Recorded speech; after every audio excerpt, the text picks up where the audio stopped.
ڕێژەی خۆشگوزەرانی لە هەرێمی کوردستان یان عێراق بەرزترە؟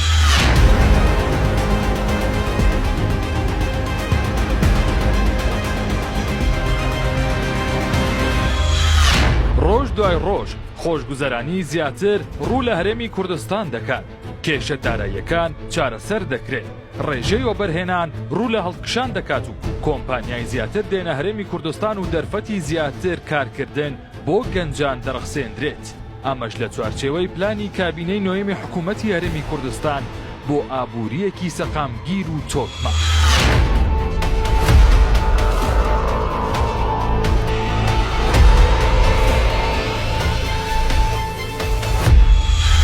بەپێی دوایین سەرژمێری عێراق کە چەند ڕۆژێک پێش ئێستا بڵاو کرایەوە، ڕێژەی خۆشگوزەرانی لە هەرێمی کوردستان زۆر زیاتر لە شارەکانی ناوەڕاست و خواروی عێراق. هاوڵاتیانی هەرێم لە کەشێکی سەقامگیرتر و گونجاوتر دەژین بەراورد بە شارەکانی عێراق.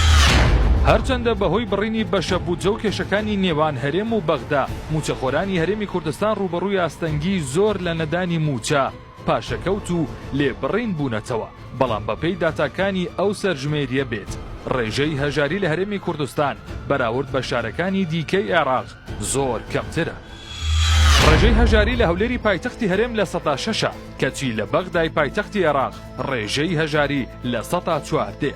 لە سلێمانی ڕێژەی هەژاری لە 8%، کەچی لە بەسڕای دەوڵەمەند بە نەوت ڕێژەی هەژاری گەیشتووەتە 128. لە دوهۆک ڕێژەی هەژاری بەراورد بە شارەکانی دیکەی هەرێم بەرزترە کە گەیشتووەتە 115. لە بەرامبەردا ڕێژەی هەژاری موسەنا گەیشتووەتە 144 و لە نەجەفی پایتەختی شیعەگەرایی گەیشتووەتە 125. لە کەرکووک ڕێژەی هەژاری لە 110، کەچی لە بابل 134 و کەربەلا 120. ڕێژەکەش بە جۆرێکە تا بچیتە قوڵایی شارەکانی دیکەی عێراق ئاستی هەژاری بەرزتر و بەرزتر دەبێتەوە.